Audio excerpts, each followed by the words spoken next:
Hello, good morning. Let's print some pictures. I'm in Lightroom. This instruction will pretty much work the same whether or not you're working in Lightroom or Photos. Like what app do you have your pictures in? In this case, I have mine in Lightroom.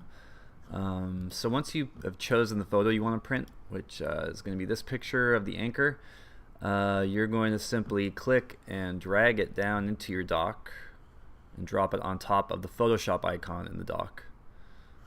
Yep. Let's do that. If you shot in the RAW format, it's going to open up this box first that will let you change exposure and contrast. You can do that here.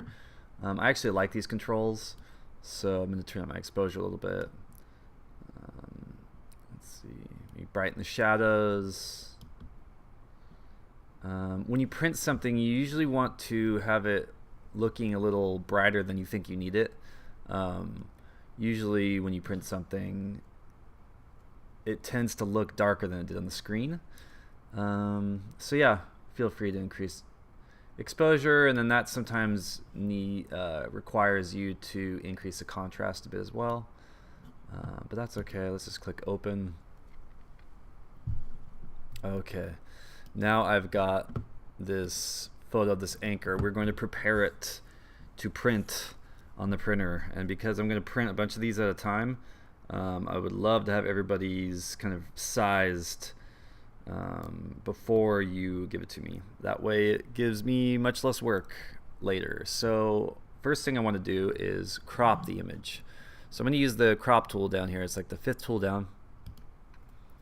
And I want to tell it to crop at a certain ratio. So for this picture, because it's vertical, it's going to be 5:7. If you had a landscape formatted photo, it would be like 7 wide by 5 high. In order to dial in those numbers, I'm going to look under here where it says original ratio. We're going to choose ratio and type in 5 and 7. So first number 5, second number 7. Again, if you have a horizontally kind of oriented picture, your numbers are going to be swapped 7:5. You can even, if you accidentally typed in 5:7, you want to swap them, there's a little swap button here to switch to 7:5, and you can see my crop preview changes. Not really a good idea on this picture, right? So let's go back and swap that again. And once you've done that, now it kind of keeps the size of this, the shape of this, at 5:7. And you could probably guess what size we're going to be printing at. 5:7. I've got these really big 17:22 pieces of paper, so I'm going to throw 9 5:7s on each one of those. And I've got about 100 students, 120 photography students. So do the math. Here we go. Once you're happy with your crop, go ahead and hit the check button here. And that will crop it for us. Beautiful. Other things you might want to do to this, if you want to make it black and white, pretty much any adjustments you want to make are going to be found in this adjustment layer menu here. For example, the one we've been using a lot this year is the black and white layer. And I love the black and white controls here because it lets me tell individual colors how bright or dark to be. Because I had a lot of red brick in this window, or in this photograph, I can take the reds here, the red slider, and turn it up or turn it down, make it really dark. So before, the anchor and the brick were kind of similar tonal value. We could really make this anchor pop a little bit by turning down the reds like that. So really nice. I think that was cyan too, so that the anchor is kind of like a bluish color, so we could turn up the brightness of that. Really cool. Okay, next thing we're going to do is flatten the image. So go under the image menu, the layer menu, choose flatten. That will change the layers from 2 to 1 layer, which is good. Next thing we're going to do is sharpen the picture. So go into the filter menu, choose sharpen, and then unsharp mask. You can go ahead and dial in these values that you see here, actually 133%, radius of 1 pixel, and a threshold of 1 level. Mr. Zebarth, what do these mean? I couldn't really give you a good simple explanation. I just know that these have worked well in the past when I printed, so let's click OK. So that sharpened the image. Now we're going to change the resolution. So this is where it gets kind of tricky. We're going to go to the image menu, choose image size,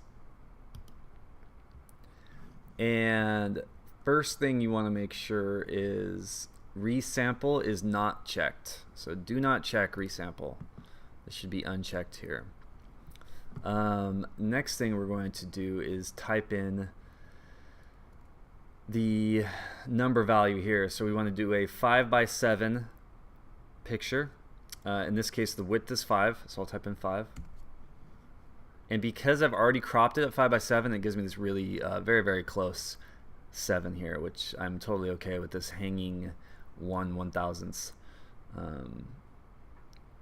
And then the resolution changes as well. So what we're going to do here is, now that I've typed in 5:7 unchecked, we're going to check it. Okay, so you should have this high number here. It should still say 5:7. Now change the resolution to 300 and click OK. So I'm going to do that one more time because I know that went by kind of quick. And now that you see what we've done once, let's do it again. This is changing the resolution so that I don't have to mess with it much when I go to print them, and they're all going to print the same size, etc., etc. So go to the image menu, image size. First, make sure resample is unchecked. So very specific order here. Uncheck this. Change width and height to 5:7 or 7:5, depending on your orientation. Then check resample. Then type in 300. Okay, so you can see my image actually got a little smaller. It's now 9 megabytes instead of 40 megabytes.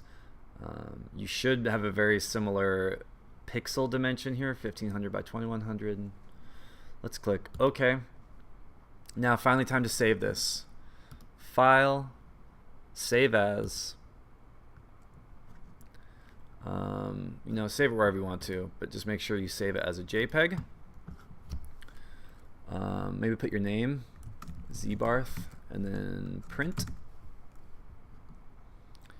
And that's it. Make sure it's a JPEG, click save, and then when it asks you the quality, choose 10. It's out of 12 actually for whatever reason, but we're going to choose 10, click OK. And that's it. Submit that straight to the Dropbox, the period 1, 3, or 5 Dropbox. And if this is a year other than 2017, that instruction might not make sense to you. So this is not going on School Loop, not going on WordPress, directly to that Dropbox we used at the beginning of the year. Thanks for watching.